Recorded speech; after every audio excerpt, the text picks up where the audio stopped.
Maraming breaking news ngayon mga kababayan. Una, yung ating Pangulong Bongbong Marcos at saka si First Lady Lisa Marcos naka-develop po ng flu-like symptoms. Ito po mga kababayan ang pinalabas ng Presidential Communications Office. Following full schedule this last few days, the President and First Lady developed flu-like symptoms. They have been taking fluids, medication to alleviate their symptoms. Nagbabagang mga balita at pagtalakay sa mga isyu na lipunan. Bulsa, opinyon, banat at paglalantad sa katotohanan. Bulsa, what you see is what you get. You decide. Currently, their vitals remains stable. To ensure their speedy recovery, they have been advised by their attending physician to get some rest. Grabe kasi po, magtrabaho yung ating Pangulong Bongbong Marcos. Saka si First Lady. Nakita natin yung First Lady, Lisa Marcos mga kababayan, nandun sa Ilagan Isabela. Galing siya doon para sa Love for All. Habang yung ating Pangulong Bongbong Marcos, ang dami pong kausap ng mga officials. Kausap po si U.S. Secretary of State Antony Blinken. Yan po, napakasipag kasi ng ating Pangulong Bongbong Marcos. Grabe kong magtrabaho. Tapos yung mga taga World Economic Forum, interview pa siya sa Bloomberg. Yan po, Bloomberg interview. Ito yung World Economic Forum President. May mga meeting siya sa kanyang mga cabinet secretaries. LEDAC meeting po. Kaya talagang sabi nga, rugado, babad sa trabaho po, yung ating Pangulong Bongbong Marcos. Ito yung update ngayon. Following their full schedule these last days, the President and First Lady develop flu-like symptoms. Yan po yung announcement ng Presidential Communications Office. Yan po yung report ng Inquirer. So ipanalangin na lang natin yung ating Pangulong Bongbong Marcos. At tama na mamahinga muna. Konting pahinga naman po, Mr. President and First Lady Lisa Marcos. Ngayon, sa iba pang mga breaking news mga kababayan, ito breaking news. Voting 24844, the House of Representatives approves House Bill 9710 revoking the franchise of Suarasug Media Corporation which operates SMNI on third and final reading. Nabesa niya Mr. Maravillas na balita. Good news. Congratulations po sa ating Congress. Hindi ninyo binigo yung ating mga mamamayang Filipino.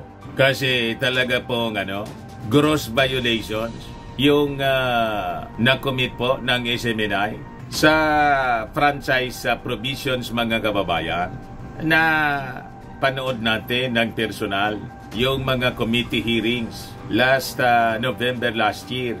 Kasi na-invite tayo mismo ng Congress, kasama ko si Mrs. Na-interview natin yung ating mga congressmen na magigiting. Si Mix Nograles ng PBA. Sabi ni Mix sa atin, matindihan niya. At yung kapatid ko pa niyang congressman dati, yung sponsor niya, kaya niya, tama lang na ako bilang kapatid, yung inisponsoran na franchise para sa SMNI ng aking kapatid, kailangang busisiin mismo kasi may pananagutan niya tayo sa ating mga mamamayang Pilipino. Yung SMNI po, naging normal na sa kanila yung pagpapalabas ng mga maling balita. At inaalaw nila yung kanilang mga news personnel po na magmumura on air. A gross violation po ng KBP broadcast code. Hindi lang po franchise rules yung violate nila, pati yung batas ng corporation violate po nila, pati yung sa KBP po, KBP rules violate nila, Paano niya hindi maging normal yung pagpapalabas ng mga misinformation? Mismo may-arian niya, Mr. Maravillas, false. False teacher. Imagine yung claim niya, siya na yung may-ari ng kaluluwa natin, siya pa yung may-ari ng mundo.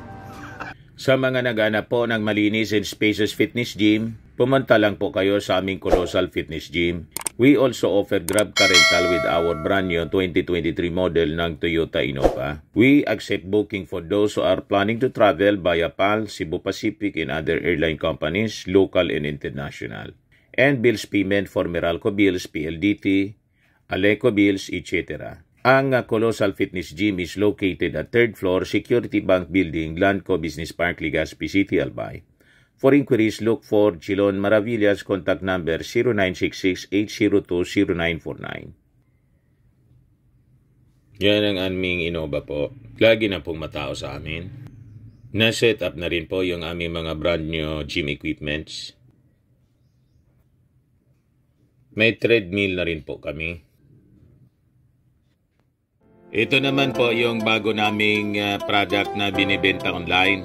Eye Glow Serum, whitening po siya. Tingnan ninyo yung epekto sa aking anak na architect before and now. Yung mga inquiries po ninyo, dumiretso na lang kayo sa kanyang Facebook account, Riz Maravillas.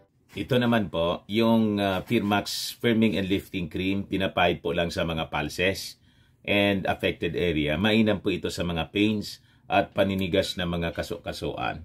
Ito po, yung Automax Radiant Serum. Sa mukha naman yung application. Anti-aging po siya. You will look 10 years younger than your age. Sa mga cancer patients naman po, baka lang gusto ninyo itong itry. Nencia Red Mixed Fruit Drink. Hindi man po siya gamot, food supplement siya. Kaya lang, gawa siya mga kababayan sa goji berry. Yung goji berry, may anti-cancer properties. O ngayon, yung mga inquiries ninyo, dumiretso na lang kayo sa aming messenger sa Facebook para masagot namin agad. Ayos pa? Ayos na niya, Mr. Maravillas. Self-proclaim appointed son of God, mga kababayan. Kaya ayaw irespeto po yung ating Kongreso, pati yung Senado. Siya yung may-ari po ng sanlibutan, sabi niya mismo. False claim po. Paano niyang naging pag-ari po yung sanlibutan at siya daw yung huling pipirma sa ating mga kaluluwa? May pirmahan talaga. So again, congratulations for the job well done. Hindi ninyo binigo yung ating mga mamamayang Filipino. Pero expected natin yung kanilang mga minions, mga kababayan, magkokoro sila sa condemnation. At sigurado, gagamitin nila yung social media kasi nag-migrate sila sa social media. Bahala na yung Facebook, mga kababayan, at saka YouTube. May community guidelines man po. At pag lumabag sila, siguradong delete. O diba?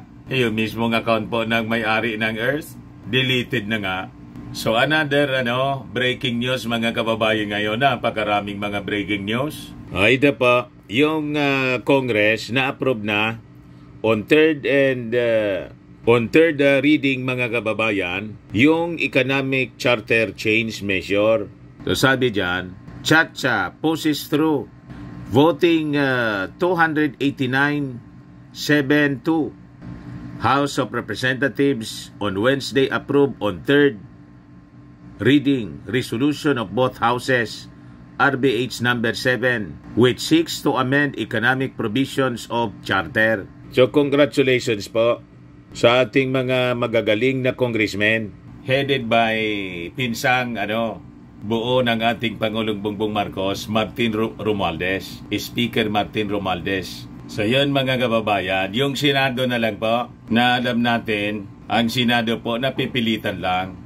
Kaya ang bagal pong gumalaw. Pero nag-warning na po uli yung Congress sa pamamagitan ng isang member na si Representative Janet Garin. Malamangan niyang buhayin namin yung People's Initiative.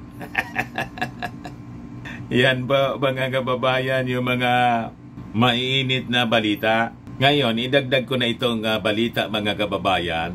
Sabi ni Ako Bicol Congressman, Ako Bicol Party List Representative Jill Bungalon, mga kababayan, there is enough ground to pursue Glenn Chong's disbarment over threat versus First Lady Lisa Marcos.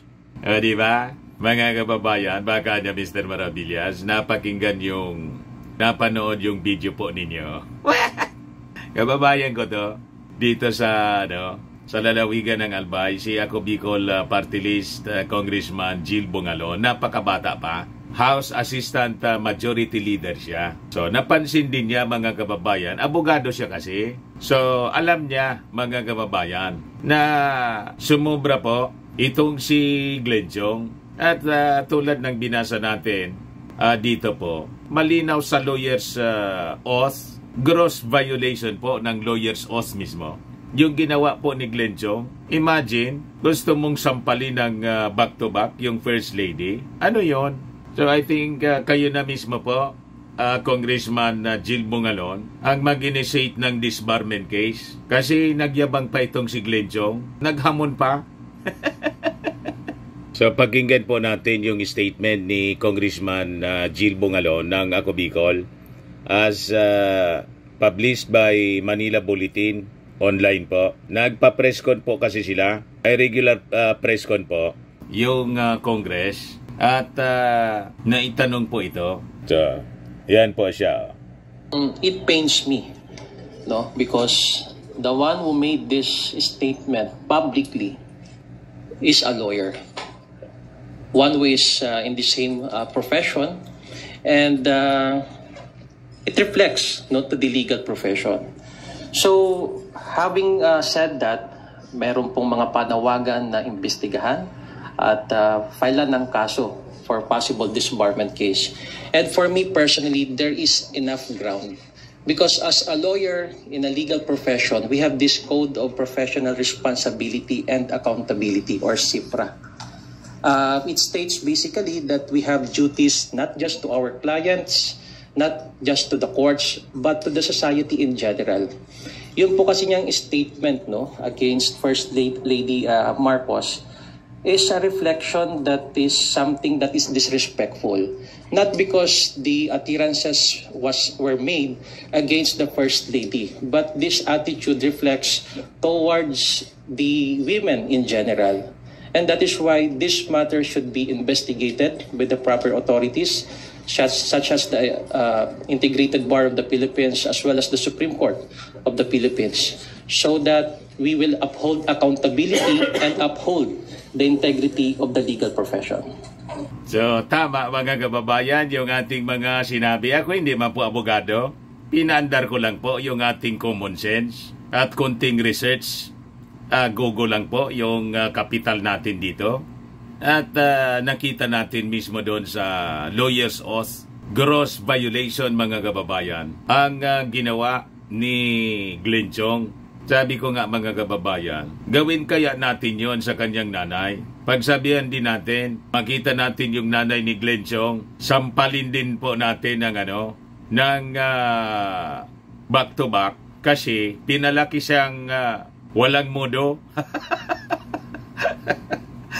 Mali yung pagpalaki kay Glenn Chong, mga kababayan. Pinalaking balasubas, pinaklaking kahiyan, mga kababayan, sa profesyon ng mga abogado. So tama na umaksyon, mga kababayan, yung mismong Integrated Bar of the Philippines. Isa ilalim ito sa disciplinary action, mga kababayan. Pati yung Supreme Court, sumobra po yung sanib.